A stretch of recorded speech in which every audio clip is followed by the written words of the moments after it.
Em Mateus capítulo 14, versículo 13, está escrito: Jesus, ouvindo isto, retirou-se dali num barco para um lugar deserto, apartado. Sabendo o povo, seguiu a pé desde as cidades. O que Jesus havia ouvido?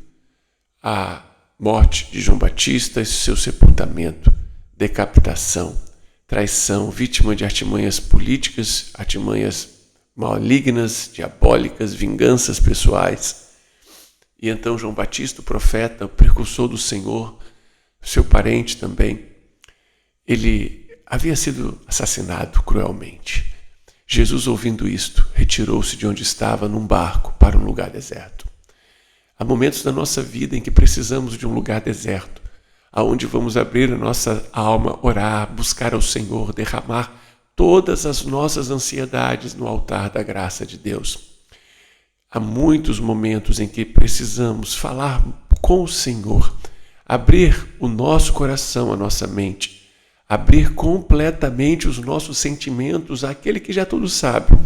Porque não é sobre se Deus sabe ou não, Ele sempre sabe. É sobre a qualidade do nosso relacionamento, é sobre o derramar das nossas emoções diante dEle. Não é sobre Ele saber o que sentimos, é sobre ter contato relacional com Ele, a partir das nossas lágrimas, sofrimentos, esperanças, sonhos, alegrias, a partir da nossa forma de enfrentar as agruras, decepções, angústias, perseguições, tribulações. É sobre relacionamento. E então, ali orando, buscando o Senhor, no início do verso 14 diz, Jesus saindo. Saindo da onde? Saindo daquele momento secreto, daquela intimidade, saindo daquele momento em que ele derramou as suas emoções, os seus pensamentos, os seus medos, os seus sonhos. Saindo do momento em que ele encontrou-se com Deus, em que ele permitiu ao Espírito Santo o controle do seu aparelho emocional, psicológico, espiritual. Ele era homem, ele se fez homem. 100% homem, sem perder a sua natureza divina.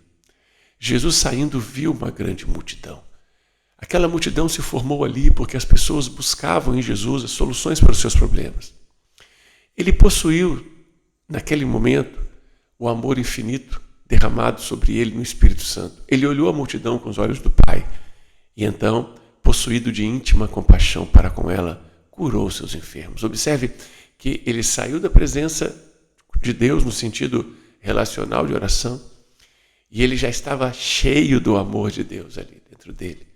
Olhou para o povo e viu aquele povo como pessoas feridas que precisavam de curas, pessoas doentes que precisavam de saúde, pessoas amarradas a correntes que precisavam de liberdade verdadeira, pessoas cegas, surdas e mudas. Quantos estão assim hoje?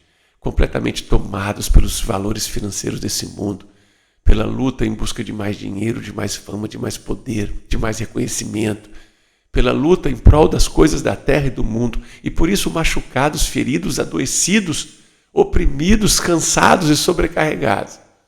Mas esse mesmo Deus continua olhando a multidão com íntima compaixão e cura os seus enfermos.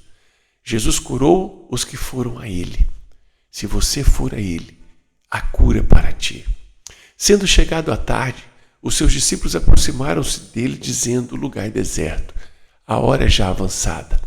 Despede a multidão para que vão pelas aldeias e comprem comida para si. As soluções humanas, a visão humana, enxerga apenas soluções naturais. Jesus, porém, lhe disse: não é mister que vão, dá-lhes voz de comer. Observe que a ordem do Senhor é que os próprios discípulos entregassem a solução através daquilo que eles tinham em suas mãos. Hoje, no meio de uma geração corrompida e perversa, o Senhor também está dizendo aos seus filhos: dá-lhes voz de comer. Fale das palavras de Deus para as almas aflitas. Fale do evangelho da salvação para os perdidos. Fale dos valores celestiais para os escravos das riquezas terrenas. Fale para os oprimidos sobre a liberdade e a paz que o mundo não dá, porque não conhece a Deus, porque não o ama, porque é dominado por Satanás. Fale da luz para os que não conhecem outra vida senão as trevas. Fale de graça para os que não possuem a vida eterna. Fale, porque através das suas palavras você está entregando o pão da vida que alimenta a alma, sacia o espírito, clareia a mente. Mas é importante lembrar que nós precisamos dar de comer aos famintos deste mundo. E o que temos em nossas mãos?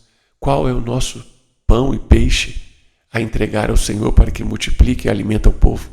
Talvez seja o seu trabalho, talvez seja os seus estudos, talvez seja a sua experiência de vida, talvez seja suas oportunidades, seus recursos de saúde, de talentos. Sim, você tem talentos maravilhosos, talentos musicais, talentos administrativos, talentos intelectuais, talentos espirituais, talentos emocionais, talentos familiares. Você tem muitos talentos. E se entregar esses talentos ao Senhor, mesmo se já estiverem adormecidos ou esquecidos, Ele os renovará. E através daquilo que você tem nas suas mãos, daquilo que é o seu pão, o seu peixe, consagrado ao Senhor, Ele multiplicará para alimentar toda a multidão. E é tão maravilhoso que sobrarão cestos dos pães e peixes que você tem para consagrar ao Senhor em prol das necessidades de um mundo perdido, de uma geração perversa, contaminada, escravizada e condenada. Sim, sobrarão. Hoje você acha que nada tem, nada pode fazer, mas se consagrares a Deus aquilo que tens em tuas mãos, sobrarão depois de todo o povo ter sido alimentado. Você e eu temos missão na terra.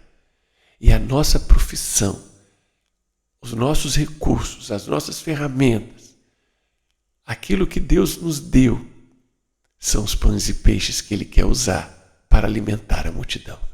Dá-lhes voz de comer. Hoje é tempo de sermos instrumentos do Senhor. E sem Ele, nada podemos fazer. E nisto é glorificado o Pai, que deis muito fruto, e assim sereis meus discípulos. João 15:8. Senhor te abençoe.